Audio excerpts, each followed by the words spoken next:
Today's podcast is brought to you by Audible.com. Get a free audiobook download and 30-day free trial at www.audibletrial.com/markwho42. That's www.audibletrial.com/markwho42. There are over 150,000 titles to choose from for your iPhone, Android, Kindle, or MP3 player. So why not head on over there and try it out?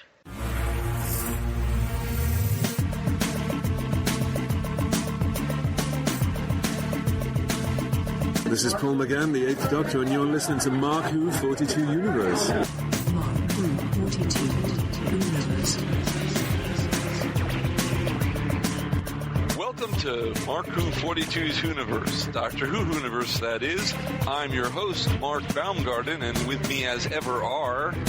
Patricia-helm. And eduardo-m-freyre. Is there a kids menu?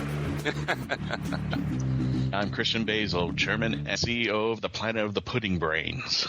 Planet of the Pudding Brains, yes. Yum yum. And later we'll have on Juan Sanmiguel with a report on Worldcon and the Doctor Who experience. And we are coming to you all across the internet and on Krypton Radio. Welcome, Krypton Radio. We're a Doctor Who podcast that will be bringing you interviews with Doctor Who stars. We'll be bringing you reviews of the episodes as they come on, like today's show, which will be talking about Deep Breath. We will have Doctor Who news, which, speaking of Doctor Who news, we should go to... We should go to Doctor Who News with our Doctor Who correspondent, Patricia-helm. Patricia, is there any other news other than Deep Breath? There's Anything a few. we should care about? Deep Breath. There's a few little things going on, but I'll make it fast so that we can get right to the meat of the project today. So everyone heard about the rumors that Jenna-Coleman is leaving at Christmas? Yeah, I heard about this. Tabloid. You don't pay attention to tabloids. Well, both Peter-Capaldi, as it is really pronounced, which I found out yesterday. Is Peter-Capaldi? Peter-Capaldi, not Capaldi. Ooh, everyone gets it wrong. Yeah, he's like our pal now. For like episodes, we've been offending the guy. Nice. Yes. So what Peter Capaldi said, he says, I've read she may be leaving at Christmas, but I don't even know if she'll get to Christmas. You just got to watch and wait and see what happens. Ooh. Well, you know what? That'll be pretty good because, to be honest, I don't like Clara. I don't like Clara. I do. Last year I talked about how I didn't like the sonic screwdriver. Well, this year I'm on anti-Clara.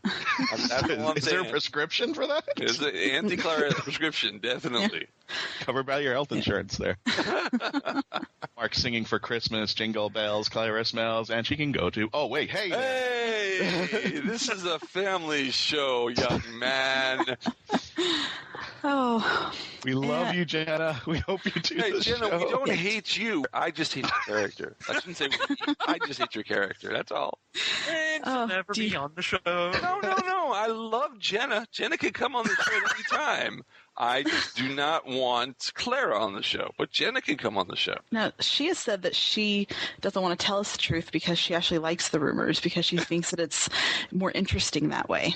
It is, because why would we want to know what's going to happen? If she's going to die, I don't want to know until she dies. I don't want spoilers. The same reason that 7 months ago we were all sitting here going like, I wish Deep Breath were here now. We can't wait. Do you really have to film it? Just, put it on a slideshow or something like that. We'll figure it out. Storyboards. Just go with storyboards. Now, the BBC has announced that they are going to be doing a little mini-sode series called Doctor Who Extra.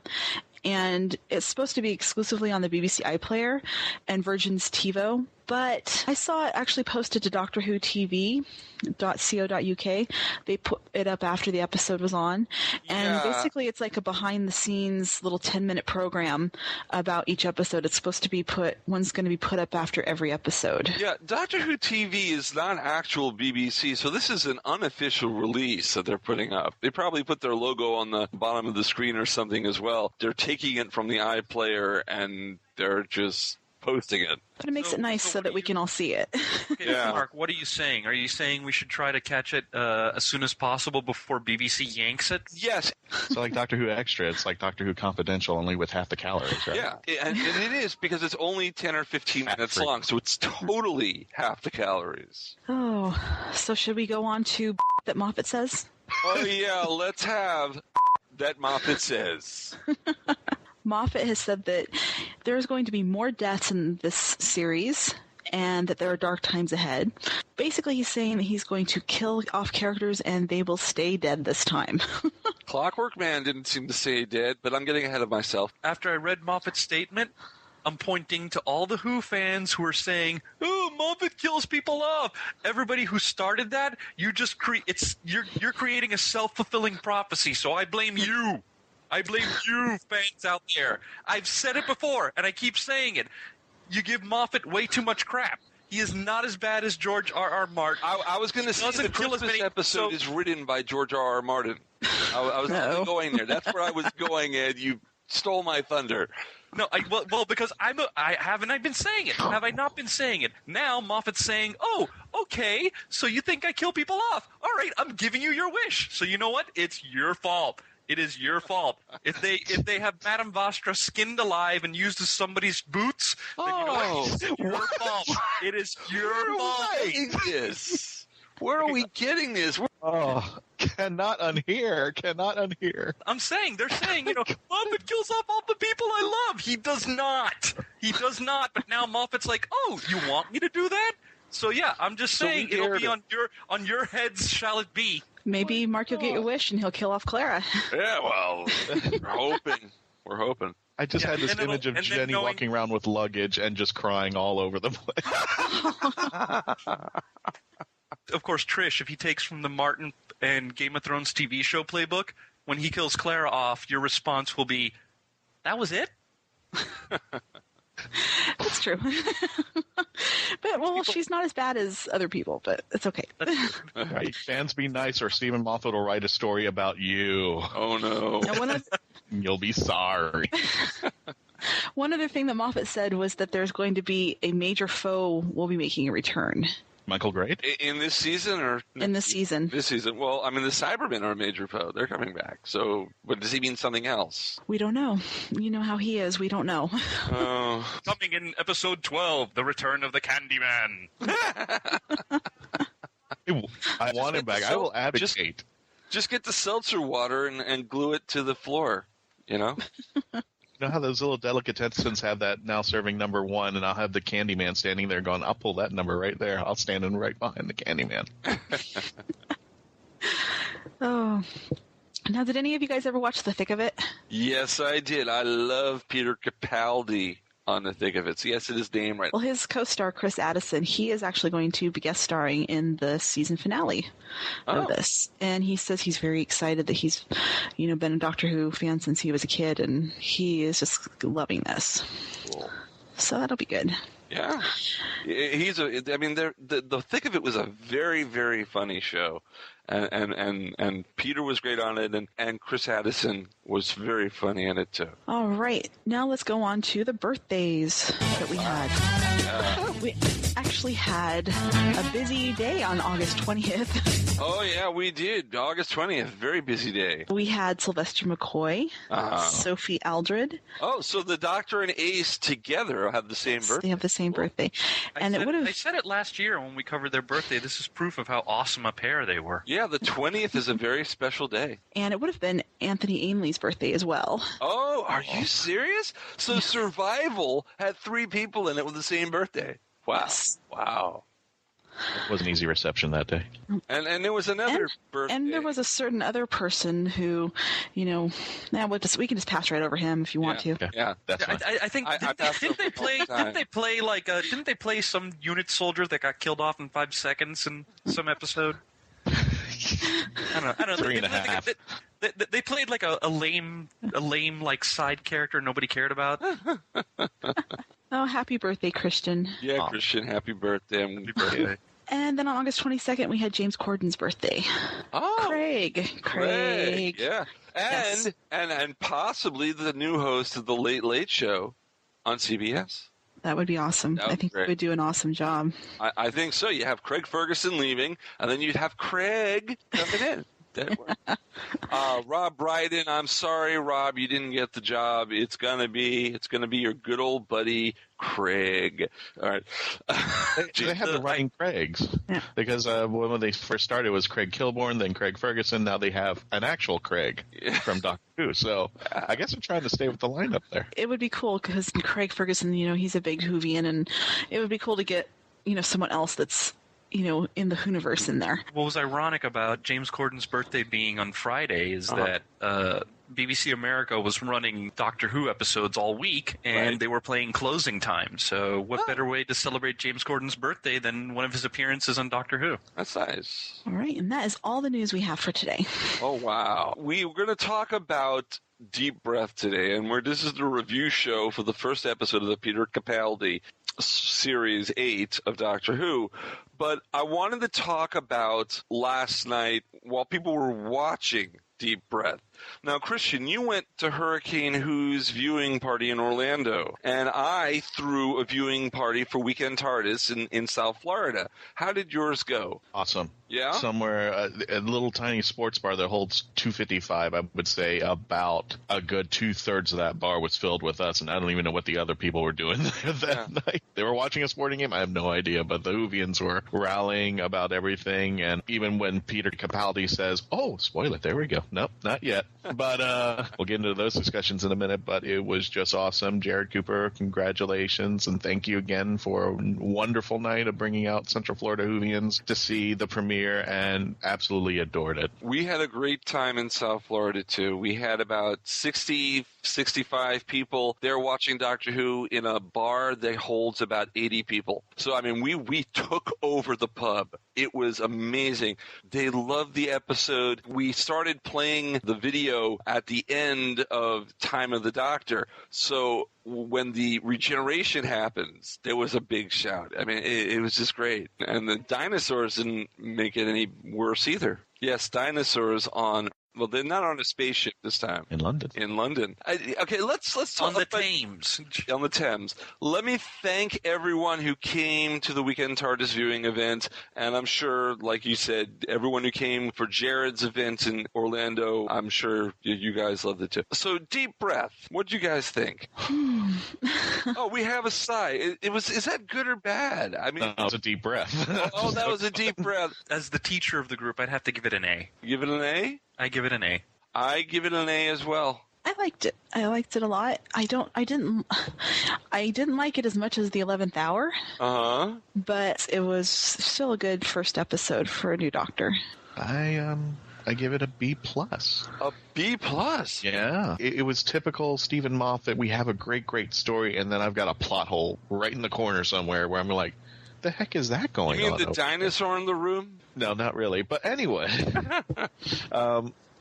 I just thought that there were a couple but it's typical Stephen Moffat because, something that happens in, this episode that is so minuscule or just small is probably going to take a big effect, in the 8th episode or something like that.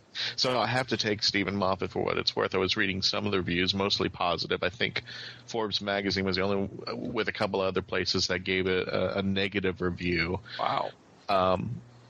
I liked it. I like Capaldi, but I think, for me, in my opinion, Capaldi is such a strong actor that the story didn't kind of enhance it. Yeah, I actually liked 11th Hour and the Christmas Invasion. I think it gave better props to their Doctor's introduction. This one kind of it kind of teetered off. I think it went in another direction where I kind of appreciate what Moffat did, but I wanted more to it to explain this new Doctor a little bit. For me, it felt like it was too busy, whereas the other episodes really focused on the Doctor and what was going on with him. I felt like the story with the Jack the Ripper guy type of thing, I felt like that overshadowed us finding out who this new Doctor was. Well, you see, that's why it was a longer episode, so they could have some of it deal with the Doctor and some of it deal with the actual story. It was like 2 episodes tacked together, an introductory episode and then the episode of The Clockwork Men. And the thing about the Clockwork Man, did it seem like a first episode to you? I mean, no, it felt like they were trying to, like you said, shove 2 episodes together, and they shouldn't have, because this first episode should have been all about finding out who this new doctor is. Right. And I know by his actions we are finding out stuff about him, but you're so worried about everything else that's going on that for me, I felt like I couldn't get a handle on this new doctor.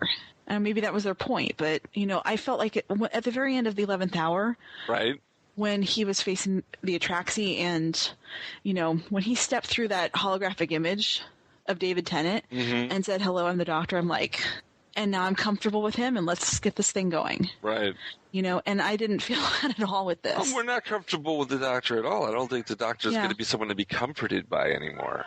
Well, I know, but I mean, it's just like I felt like, okay, I feel like everything's going to be okay. Let's get this going, Trish, can I intercede with one question about, because I had the same thought process, because there were dynamics where David Tennant would say, "This planet is defended," and Matt Smith going, "I'm the doctor, basically run."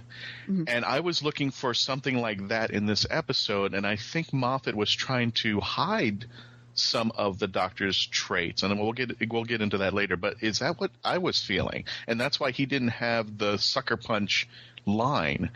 In fact, that one scene where there is now a debate of whether he pushed the robot or did the robot jump. We'll talk about that in a little while. We'll get back to that, because that's an important scene.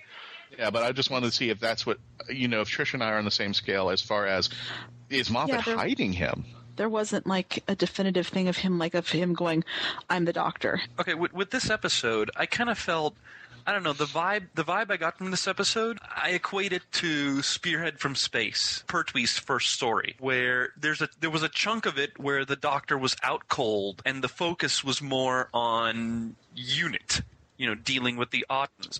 And even with Pertwee, when he first woke up, the shoes line felt more like that was Patrick Troughton, getting bled out. There were some things with Capaldi. Let's call the whole thing off. Peter the Second. There were things about his performance that felt more like just trying to sweat out what's left of 11. Well, definitely part of the episode, he totally was supposed to be emulating Matt Smith, because the regeneration, the crisis, I don't think there was much. I mean, the crisis took place for about 20 minutes, the regeneration crisis. That said, though, I think there was, he was trying to emulate shades of Matt Smith, and there was also, I picked up a couple of shades of Tennant as well. Like when he was with the bum, when he was with the bum in the alley, there was one point he starts doing tens. Oh. I was waiting for him to say, "Oh, brilliant," but he just did the oh. But he dissed the scarf. He dissed the scarf in that scene. But Ed, I kind of see what you're saying, but even in Spearheads in Space, the Third Doctor had that defining moment when he went up against the Nestene consciousness, and he had a few lines that kind of kicked in and kind of gave him that definitive moment. Capaldi, I was hoping that fight in the skin balloon scene was going to be that moment, and it didn't come out for me. He did do, he did kind of did that, this planet is defended, the David Tennant moment, but there wasn't just one encapsulating moment that said, "I'm the doctor and this is how things are going to be." No, there wasn't that moment with that line of, "Hey, I'm the doctor," but I kind of also have to feel, to go with you guys, with you and Trish, where it seems to me like the substitution, instead of the big kicker line that this is the doctor, that the substitution was the finale with the robot, and did he jump, was he pushed, and Capaldi looking at the camera. That was our moment. That was our line moment that we're supposed to take away. And we're left going, and he's kind of like looking. He's looking at us. He's looking at the viewer and going, "What do you think?" Okay. He's daring us to have an opinion. What do you guys think of the Paternoster Gang's appearance in this episode? How do you think it went? Awesome. Oh, yeah. They were awesome. They are so cool. And boy, Strax has got a good aim, doesn't he? Would you like the Times? He was trained by the best delivery boys in the 1980s then. You know what? Forget attack eyebrows. Just hand Strax a thing full of newspapers.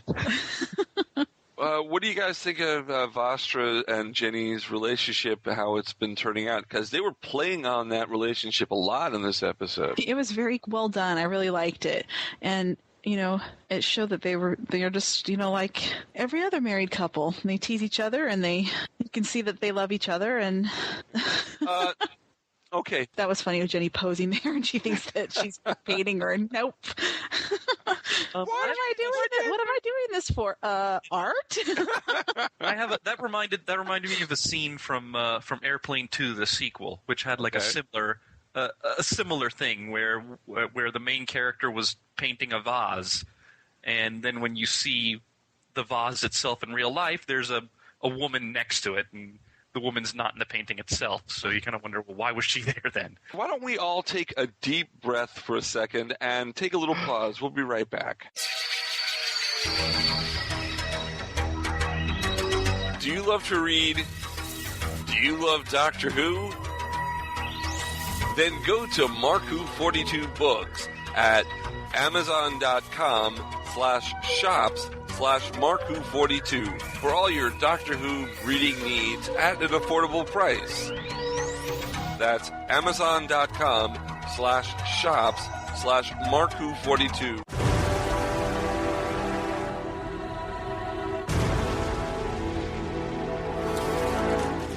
Ah, brave new world that has such putzes in it. The Pull Bag is GCRN's comic book review and discussion-based podcast. Join me, your host, TFG and Mike, and the rest of the GCRN crew as we make our way through the comics we are reading. Inside the Pull Bag, you'll also find back-issue classics and origins episodes of how we got into comic reading. You can find the Pull Bag every Wednesday on iTunes and on www.geekcastradio.com. Make your great escape into comics and jump into the Pull Bag today. Oh, yes, but think of the fun. Kid? Yes?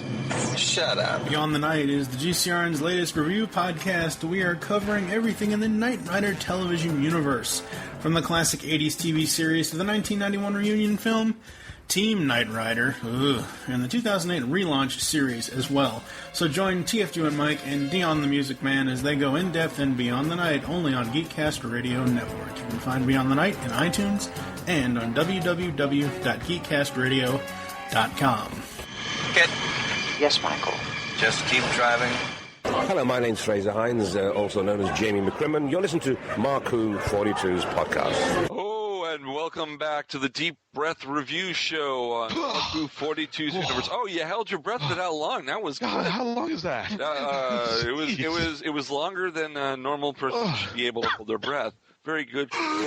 This is Christian-basel. We have Eduardo-m-Freyre. We have Patricia-Helm, and I'm Mark Baumgarten, and you're listening to Mark Who 42's Whoniverse. So we were talking about the Paternoster Gang. Now, when there was the scene at the beginning when Vastra was questioning Clara. Now, that was a very interesting scene because at first Vastra's wearing the veil and Clara is being very offensive, and then the veil is on. And then in the next scene, she's not wearing the veil anymore. And Clara didn't even notice she wasn't wearing the veil until the end of the scene. And she goes, "When did you take off the veil?" I says, and what was her answer? When you stop noticing. Exactly. The veil seems to be a perception filter. Mark, if I could add on to that, because I'm going to put a big old cookie down for you guys to pick at. Okay. I like when I saw this for the second or third time, I usually kind of pick one line from the episode that says this is the line that's the defining moment in there, and one of the line I picked from this episode is the one that they've been running through the commercials. I've been alive for 2,000 years. I made a few mistakes, and it's time for me to correct them. I'm paraphrasing, but that's what he's kind of saying. One of the things that I saw in this, after probably seeing it the second or third time, is that it looked like Stephen Moffat was placing Clara into the fangirl role and scolding the fangirls out there who kind of just abandoned Capaldi. I agree because with you. He was an older doctor. And this was his episode to say, you know what, fangirls? if you're still watching, take a look at this, because this is what I think you really, he gave them almost like an episode scolding to them. Yeah, no, for the whole episode. Did anybody get that? Yes, absolutely. I thought the exact same thing when I was, and we talked about that too. Eddie and I talked about that when we were watching it. That it was like Clara was the fangirls and Vastra was Moffat. See, I got that off. I think the line that got me that said, yeah, this was, Clara's the fangirls and Madame Vastra is Moffat, is when she's saying, oh, and you loved him. No. You flirted with him. No. And then she's like, you may as well be flirting with a mountain range. For me, it felt like when you're a child and you go through some big life event and you have your two parents, and then there's the good parent and then, the really strict hard-ass one. And Vastra took the position of the hard-ass. This happened. It happened. There's no turning back. Get over it. Man up. Yeah, it was funny when she was saying, oh, he doesn't resemble your boyfriend, your lover. It's like, because that's how the fangirls feel, Yeah. about these recent doctors, like, oh, he's young, he's cute. Oh, yeah, he's my boyfriend, I'm not your boyfriend, Clara. Yep. Uh-huh. He's kind of stomped that out, but I'm still going back to that. I've been around for 2,000 years, and there's things that, there's things I need to fix, And one of the things I kind of thought, maybe I'm overlooking this, but just for fans who may not be familiar with the Sixth Doctor, he was irascible. He had the famous scene where he strangled his companion. And I kind of thought that was one of the fixes that was kind of almost a homage to that moment. Because here's Capaldi, basically berating her to some extent. And even in one scene, he doesn't strangle her. He abandons her. Another episode that I thought was paying homage to this, because this is where the Doctor did something good and then later came back. And for those fans who may not be familiar with the classic series, go see The Face of Evil with the Fourth Doctor. Zoannon, the computer. Yeah. For people who understand, you realize, I like this because not only we got to see the past episode, which we did not see in The Face of Evil, we got to see the future episode and see how it did change everything in the future. Mark, to go back to something for a second. Yeah. I don't think Madame Vastra's veil is a perception filter per se. It's not it's not a perception filter in the way we think of perception filters in the world of Who. It's a mental exercise. Okay, yeah. It was her challenging Clara on like a mental and spiritual level. It was more kind of a Zen type of train of thought type of thing. Jumping on to the more recent thing we were talking about, I think about that line, Christian, I've lived for 2,000 years and I've made some mistakes and I intend to fix them. I'm also thinking to the alley, once again, going back to the alley and the discussion with the bum. I think back, he's talking about his face and he's like, why do I have this face? What am I trying to tell myself?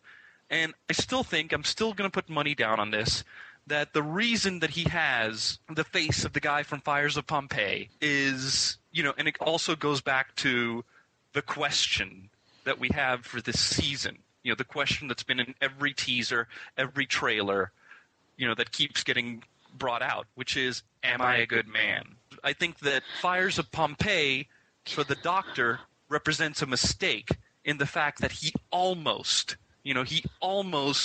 let innocence die because he was so wrapped up in, oh, I can't mess up time. Oh, this is a fixed point. I can't mess with it. Oh, I can't do this. I can't do that. That he doesn't put it in his head that, if he's supposed to be the Doctor, if he's supposed to be somebody who saves people, maybe, just maybe, time is flexible enough that even though this is a fixed point, maybe 4 people, you can get 4 people out of harm's way and it won't screw everything up. That maybe time is not so butterfly effect that you can't take one person and go, get in here. You can't breathe, get in here, I'm going to save you. So his face is like a reminder to himself that he can correct some mistakes. Yeah, he can correct mistakes. He can, he doesn't have to be so constrained by every, he can be proactive and not reactive. But I have another thing that goes with Am I a Good Man? The scene near the end of the episode, and this is what I said we'd get back to, the fight between Capaldi's doctor and the Clockwork Man in the skin ballooned escape capsule. The robot says he can't throw himself off, and the doctor says, well, he doesn't kill, and one of them is wrong. Well, if he jumped, the doctor talked him into it. Is he a good man? If he pushed him out, is he a good man? What do you guys think? Remember Boomtown? Right. Remember when he's having dinner with Margaret Sylvine? Yes. She's talking to the Ninth Doctor. She's trying to egg him by mentioning, oh, you're basically being my executioner by taking me home. Oh, you're taking me to my death. She says, and I'm paraphrasing here, I'm pleading with you for my life. And 9 responds, from a dead woman's lips. So, I mean, we could be having a little bit of Eccleston's Doctor in the sense that if Capaldi pushed the Clockwork Man out the door, pushed him off the balloon, off the escape capsule. Right. The Clockwork Man was alive, but then again, the human part of him, the non-robot part of him was taken from other people. It was he was like Margaret Sylvine. The Clockwork Man was pleading with the Doctor using a dead person's lips. Hey, actually, speaking of Barney the Bum, I wanted to give you guys a little trivia. We're going back to the bum. We're going back to the bum because I think a lot of the audience didn't realize this, and especially for our classic folks, Barney the Bum is played by Brian Miller. Does anybody know who he is? No, but I'm sure you're going to Wasn't he the guy played by Hal Linden in that sitcom that took place in the police? No, that was Barney Miller. That was Barney Miller. Barney Miller. I like that show. Brian Miller is also known as Mr. Sarah Jane Smith in real life. He is the husband to Elizabeth Sladen. So we still have a Sarah Jane connection in the Capaldi series. So I just want to let you guys know that. Nice. I thought that was cool. That was great. And by the way, it makes sense now why you had that extended scene with this bum character. That was great. That makes sense now. So, Christian, what do you feel about the jump or the push? I guess we'll find out in the season finale. Well, you don't think they're going to tell us? You don't think it's going to be something that's just left in the air? It's Moffat, and he leaves everything in the air. I mean, if he pushed him, because there was that scene where he goes, one of us is wrong about our basic tenets. Either you're wrong, you can't kill yourself, or I'm wrong that I don't kill. And it was a really a tense scene, and it does make a difference if the doctor pushed him.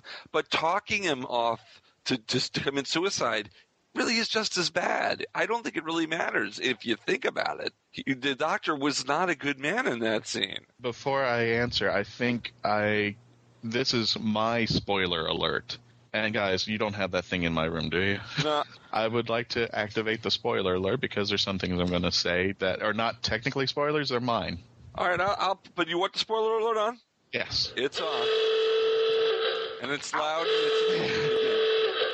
Sorry, guys, on the Krypton radio. This is loud.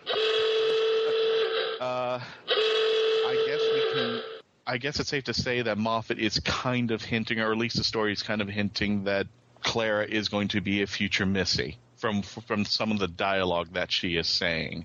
And not only that, but she is the one in the restaurant who, was at the restaurant who – it was only the doctor and Clara who knew about the article. So I don't think anybody else knew about the Impossible Girl. So it's kind of hinting that Missy might have placed that article and kind of got those two together. Remember, there was a woman who was trying to keep them together the whole time. And also St. John got the phone call, gave the phone number to the doctor. Yeah. Right. So I think it's going to be something that'll be either unanswered, left to the audience impression, or it'll eventually be answered. But I think that's going to be the thing that propels what's going to happen in the next episodes coming up. And are we going to ask that question, am I a good man? Did I push him, or did he jump? So I think that running arch is going to continue on as long as Missy is in the series as well. Who is Missy? Who is Missy? Somebody tell me who Missy is. Okay, I'm putting money down right now. Oh, you're putting money down again. You must have a lot of money, Ed, because you put money down quite a lot. What kind of budget do we have? I don't think we have a budget, so that's why it's got to be. Well, the truth is I'm putting Monopoly money, but but damn it, I need hotels on Boardwalk. Anyway, okay, this is my guess. I'm putting it down right now. This is official. I'm going to call it and I'm taking a page from Alton Brown from when he was on the Post show that Chris Hardwick guest. I'm going to agree with Alton Brown. Missy is the TARDIS. I'm calling it right now. That was Missy is the TARDIS. A thought I had. Let's go through. Let's go through here, shall we? Okay. Whoever put the article in, they know that Clara's nickname is the Impossible Girl. The Doctor knows. Clara knows. But they were both at the restaurant, and both admitted they weren't the ones who put the article. They thought the other one did. Right. The Paternoster Gang were there the moment Clara earned her nickname. Right. However, Jenny and Strax were out of the picture because they had died thanks to all the timey-wimey stuff going on.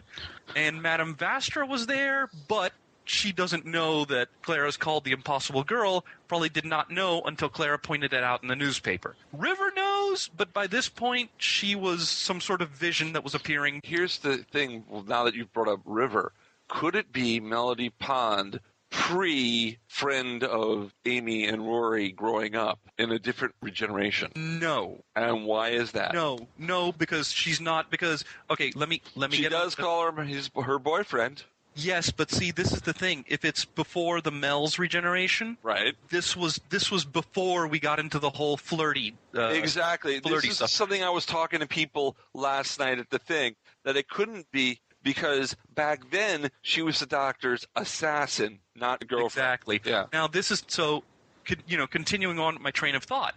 It's the TARDIS. It would be the TARDIS because the TARDIS would know the Impossible Girl nickname. The TARDIS would know why Clara's the Impossible Girl. Not to mention that Neil Gaiman's story, The Doctor's Wife, remember Idris. Remember how how she interacted with the Doctor. Right. Now, my guess is that the paradise that we saw at the end there... Heaven, yeah. Heaven, paradise, the Promised Land, Valhalla, Elysium... Whatever word you want to use, we'll toss out all the names for the happy hunting ground. Okay, the place that we saw at the end there. I'm gonna guess that what that is that is not a real place. The Clockwork Man was not physically transported there. That is within the computer. That's like a VR type of thing. In the TARDIS's computer. Yes, and it's a room in the TARDIS. A room in the TARDIS. I don't know. I don't think it's a room. I don't think it's a room in the TARDIS so much as it's a VR environment. Like, you would have to be plugged into the, you'd have to do like a Matrix plug-in type of thing. And by the way, I'm not referring to the movie. I'm referring to the old series. But anyway, it's like a VR. It's a virtual environment, and I wouldn't be surprised if Missy does not have a physical body. If that's just a projection, and I wouldn't be surprised if it also goes back to the Doctor's wife, because maybe when Idris died, maybe there was some part that didn't go back to the TARDIS proper, and has become sort of a twisted version. So do you think the Clockwork guy, he got downloaded? Is that what you're thinking? Into the computer? Yeah, like when the Doctor shoved his when he put his sonic screwdriver in the area where the guy was recharging, did he download him? It was probably not the Doctor downloading him. It probably was the TARDIS downloading it. Well, he did put the sonic. He did put the sonic screwdriver into the machinery on the ship. So it could have, the software in there could have taken some of the programming. So I do see your point, Trish. Okay, I have a hard time believing the Doctor would just leave his body impaled on that building. Well, again, is he a good man? It doesn't look that way. Another theory that I saw was that Missy could be the total sum of the Doctor's mistakes. Because he says, I've made a lot of mistakes. Kind of like the Dream Lord. In a way, and she shows up right when the Doctor might have killed somebody. And so this could be like his self-loathing persona, but I don't know. And also, did you notice that the garden was like a circular room, kind of almost like, looks like the inside of a TARDIS? It does look like a room inside the TARDIS. I kind of think it's a little of both. I do think it could very possibly Missy is Idris, but it's definitely a room in the TARDIS. I take a little from both of you. How about a new theory? Okay. And after hearing this theory, I could see where there's a little bit of mistakes and holes in it, but the more I analyze it, the more I'm like, it might be a chance that this is one of Clara's splintered selves that went wrong. That everything about Clara in this particular splinter, that she thinks she's doing right and she thinks she's saving the Doctor, but not in the way that the Doctor wants to do it. And if it goes into a storyline that keeps going on that premise, he might question himself through Missy as to way that Missy develops. If it is a splintered Clara, that, wait a minute, I made some mistakes, now I got to correct it. And this splintered Clara is the mistake. And she's been through his previous timeline, remember? Right. And one of the things that she could have saved him from was the Girl in the Fireplace episode. There are a lot of plot holes that could fill in, but the more I'm looking at it, I'm like, I won't disavow it. There are some mistakes if it is the case, and, Stephen Moffat plotline holes, but I wouldn't put it off to the side yet.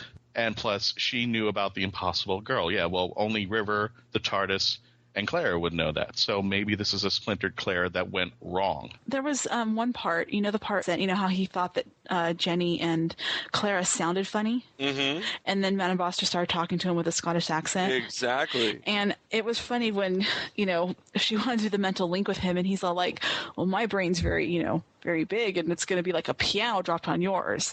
But then how big is hers that she's the one that was the piano? She's the one that dropped the piano on him. Oh, my God. So how long has Madame Vastra been around?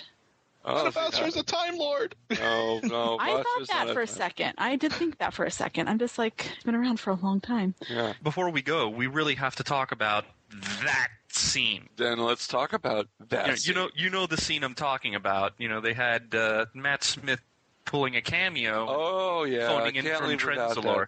That was a rumor. That was a rumor from half a year ago or a year ago that got dropped, and everyone forgot about it and wasn't talking about it for 6 months, and then it happened. No, I actually got it right. Remember that? Yeah, you did. One of our previous episodes was that there was a spoiler at the time that he was going to contact his previous self time frame, but he was talking to Clara, and I mentioned, you know what, the TARDIS landed, Tasha Lem flew the TARDIS, but the TARDIS was intact, meaning the phone wasn't on the ground, but when Claire comes back and turns around to go back inside, the phone was on the ground. Definitely. So I didn't realize I actually caught that. I knew he must have used the phone too. That scene got tears from people in the viewing party. That scene got tears when Matt Smith was there. It was like we had finally said goodbye to Matt Smith, and we were moving on to a new Doctor, and then all of a sudden you pull him back in an emotional scene, and the house was bawling. You remember what I was saying earlier about Madame Vastra being the hard-ass parent? Right. In that whole analogy I gave earlier, Matt Smith is the easy parent. Matt Smith is Stephen Moffat after ripping the fans a new one. Matt Smith is Stephen Moffat playing good parent by going, I know that this has been big. I know this is going to take some getting used to, but everything's going to be okay. It's still Doctor Who. It's still, this may be an older guy in front of you, but it's still the same guy you loved. It was still the goofy guy with a bow tie. He's just no longer wearing the bow tie. Stick around. It's going to be okay. This is switching gears from going, get over it, man up, to going, it's okay, it'll be okay, it'll be fine, everything will be okay. It's switching gears to being good cop. That's what it is. Moffat did both. He told the fans, get over it, and he also told the fans, it's going to be fine. And he used Matt Smith. He used Matt Smith to tell the fans, hey, you don't have to abandon the show because I'm no longer on there. It's okay if you stick around. I want you to stick around. Okay, gang, we've got a special guest, Juan Sanmiguel, a friend of the podcast here. Yes, I have been knowing you for way too long, but actually a pleasant time mostly. Yeah, it's been a long time. Been since the 80s. That's dating us here. So I have you on the show today because you just came from a trip around the world to going to different conventions, and you were in London and Cardiff for Doctor Who Experience and Worldcon? Well, the weekend before Worldcon, I had some time, so I decided to check out the Doctor Who Experience. Just took a round trip train, and it's actually pretty cool. Actually, it seems like the Doctor Who Experience has given a job for the Daleks from Asylum of the Daleks, because it seems like that's all that they're all there apparently. And the thing is, the experience is kind of like a ride. You get to go on an adventure with the Doctor. And sadly, this was dated 2 weeks ago when I went there. Right. And now even more dated after last night because Matt Smith was the Doctor.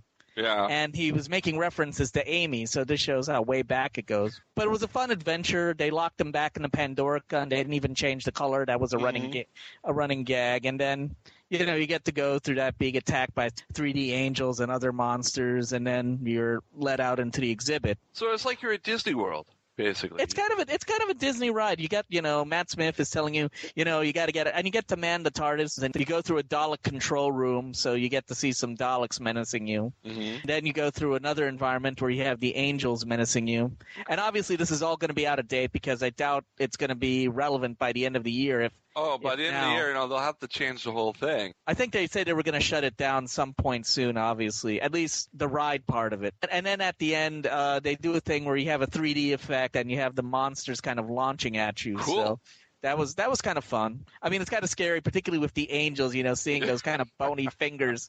I mean, it didn't scare me, but it's like, this is kind of cool, so.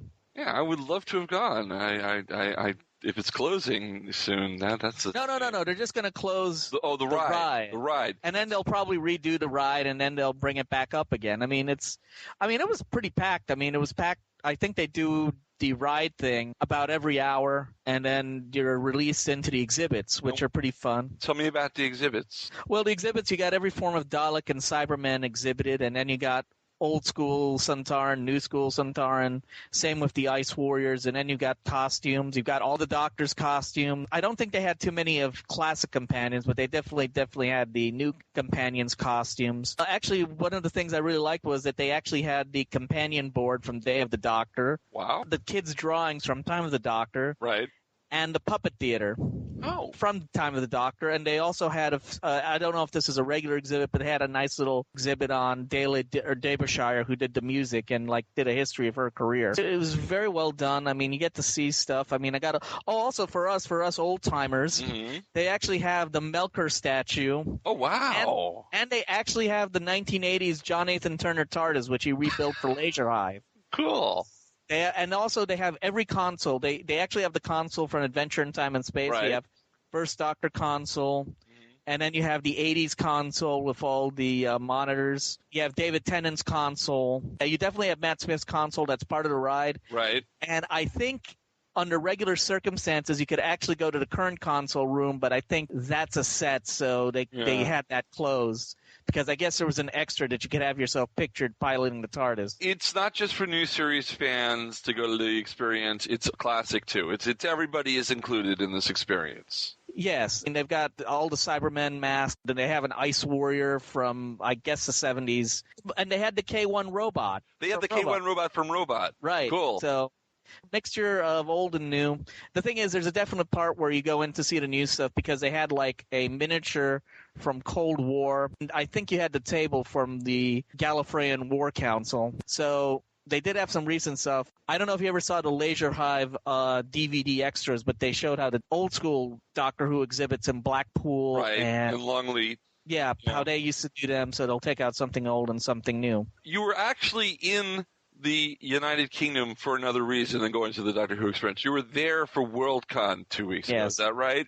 Yes, and apparently the biggest Worldcon ever. Over 10,000 registrations. Wow. And between 7,000 and 8,000 warm bodies on the ground. It was called LondCon 3? Yeah, there was a Worldcon in London in 57 and in 65, so this is the third of that. Long overdue. And also the most greatest participation ever in the Hugos, almost over twice as many people participating this year than in last year. For those who don't know, Worldcon is like the convention of the year. It's all of science fiction. The World Science Fiction Convention, it is one of the oldest conventions. I call it traditional fandom. The main focus is literary, but there were panels on everything. There were over 600 panel items.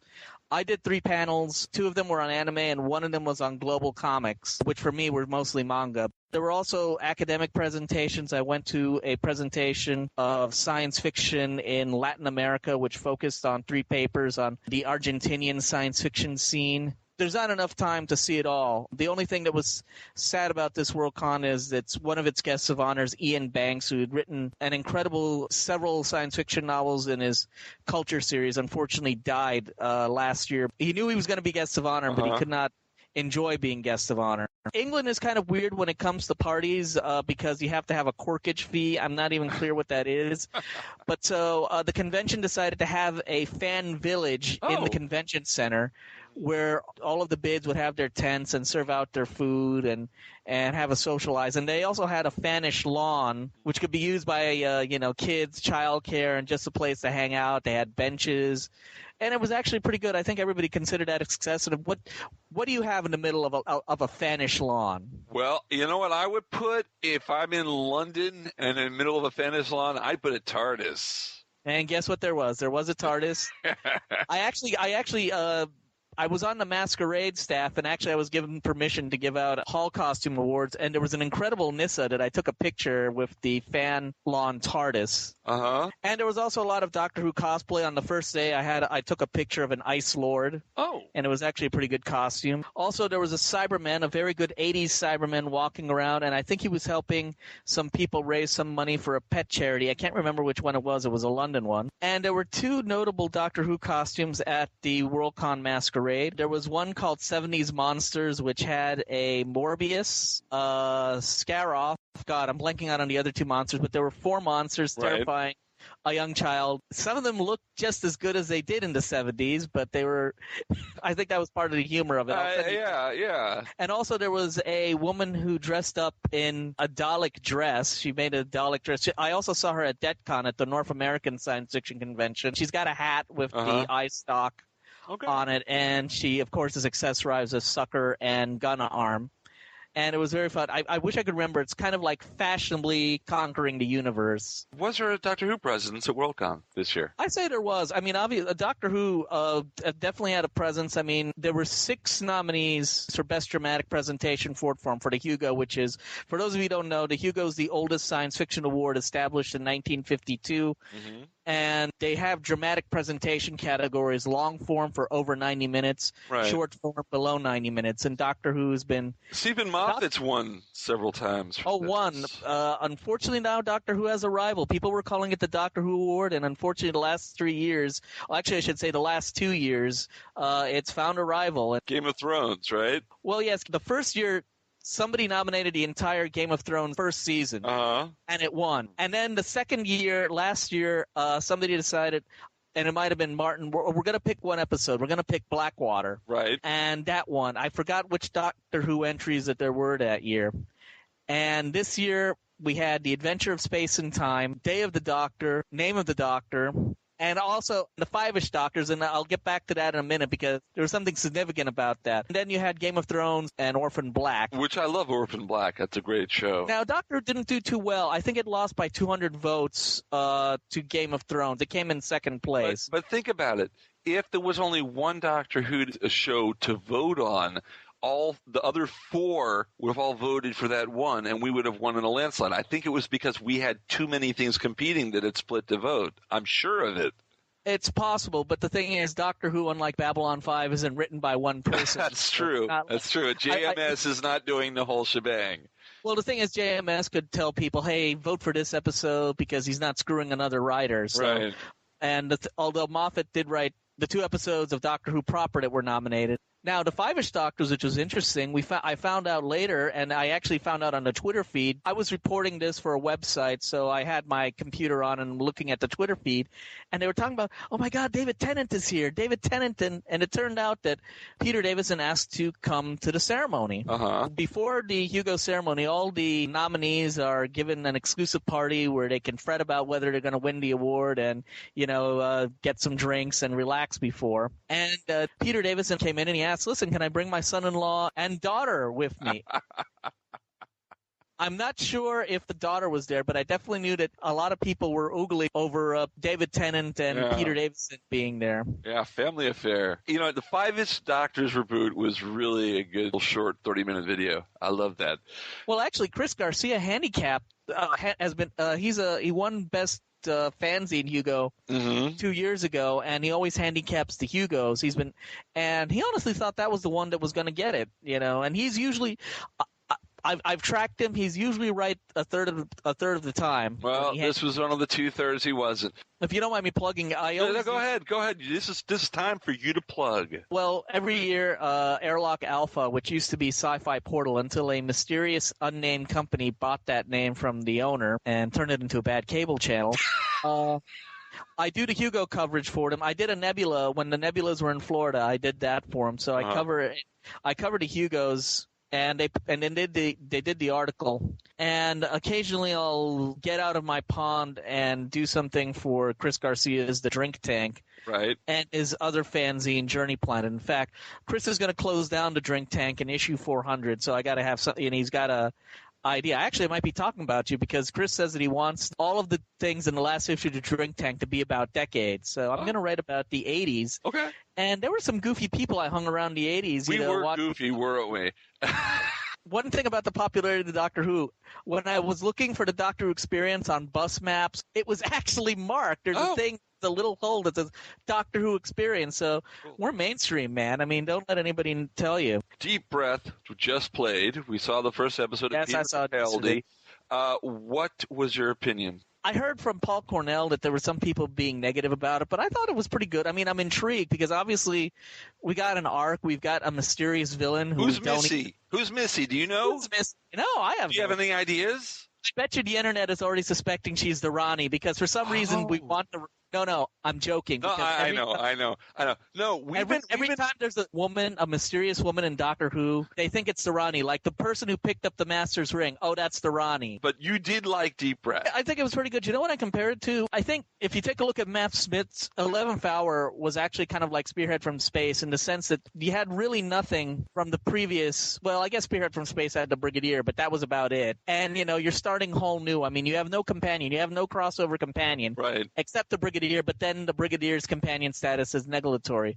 Whereas Deep Breath is more like Robot because you do have crossover companions. And then, of course, you can say that instead of Unit, you've got the gang. You know, you've got Lady Vastra and her team. Yeah. As kind of a crossover. Oh, hey, look, some old people to make us feel comfortable. Okay, so 11th Hour, Spearhead from Space, Deep Breath, Robot.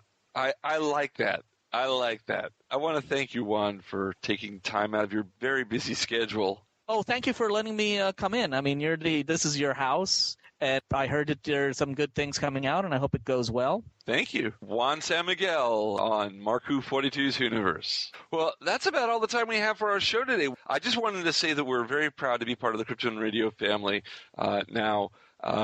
Thanks to everyone there. They're so nice, and I'm glad we have more of a reach out there. If you liked our show, you can go to markwho42.net or go to iTunes and download some of our old shows. We've had 64 episodes before this that are really good. We've had interviews with Jason Connery, with Colin Baker, with Paul McGann. Carol Ann Ford. We've had Fraser Hines. Keep going. Andrew Carnegie. Lloyd. Well, Simon Fisher-Becker. Yeah. Go to Geekcast Radio Network for our podcast and other science fiction podcasts of many different things. I mean, from Knight Rider to comic books to Transformers. I mean, there's a lot of coverage to G.I. Joe. Isn't that right? Yo, Joe. What's on Joe Mind? Speaking of which, by the way, I'm going to give a shout-out. I want to say way to go to Justin Bell of What's on Joe Mind because I challenged him to the ALS Ice Bucket Challenge, and he put his video up. He stepped up to the plate. Way to go, Justin. And for those of you who are just joining us on Krypton Radio or our friends who have been here for a while and live in the Central Florida area or somewhere in that vicinity, we are going to be appearing, Mark and myself, at Hurricane Who for Category 5 Oh, yeah, they're up to the 5th one now. Oh, yes, they are. And they have Eve Miles, Kai Owen, and a list of other guests from the TV shows Torchwood and Doctor Who. Our good friend Andrew Cartmel, who we just recently did an interview with, he's going to be there as well, and Rob Shearman. But if you want to catch us, we've got a little bit of a running gag. We call it Octave, which is it's October 31st to the November 2nd this year in Orlando at the Doubletree Hilton by SeaWorld. Also, aren't you doing Time Lord Fest in October? Yes, I am. I'll be doing Time Lord Fest, and I forgot the dates. It's on the 19th of October in Tampa. So if you're in the Florida area in October, you've got plenty of Doctor Who conventions to go to. We will be at Wizard World Reno. Exactly in what capacity? Well, stay tuned. And as far as the ALS challenge, I will make a confession. I did cheat. I did send a representative in. Yeah, you had the TARDIS get soaked with ice water. What the heck was that? I've had quite a few people hit me with the challenge. So if you want, go to the Legend of the Traveling TARDIS on Facebook and watch the video. I had my representative, the Traveling TARDIS itself, actually do the ice bucket water challenge, and it's gone viral. Everybody loves it. They think it's the funniest thing on the net right now, and people are going like, done right and everything. So if you want to see that little 20-second little comedy clip, go for it. Speaking of Facebook, go to MarkWho42's Hooniverse and you can join us there. Tweet us at MarkWho42. We are everywhere around the net. Until next week, where we review Into the Dalek, I'm Mark Baumgarten. I'm Patricia-Helm. I'm Eduardo-m-Freyre. Is Krypton Radio care if I'm a Daxamite? No, I don't think so. I'm Christian-basel, and come to me, all my minion of the pudding brains. Goodbye. MarkWho42's Hooniverse has been written and presented by Mark Baumgarten, Patricia-Helm, Eduardo-m-Freyre, Christian-basel, and special guest Juan Sanmiguel. This show is edited, produced, and directed by Mark Baumgarten. Please visit markwho42.net and register to join and be a part of the Hooniverse Army. We can also be heard on iTunes, the Stitcher Radio app, Podkicker, GeekCastRadio.com, and FloridaGeekScene.com, and all around the net. Tweet us at MarkWho42 and check out our Facebook page, MarkWho42's Hooniverse. We can be contacted by email at mark@markwho42.net with the subject line, ?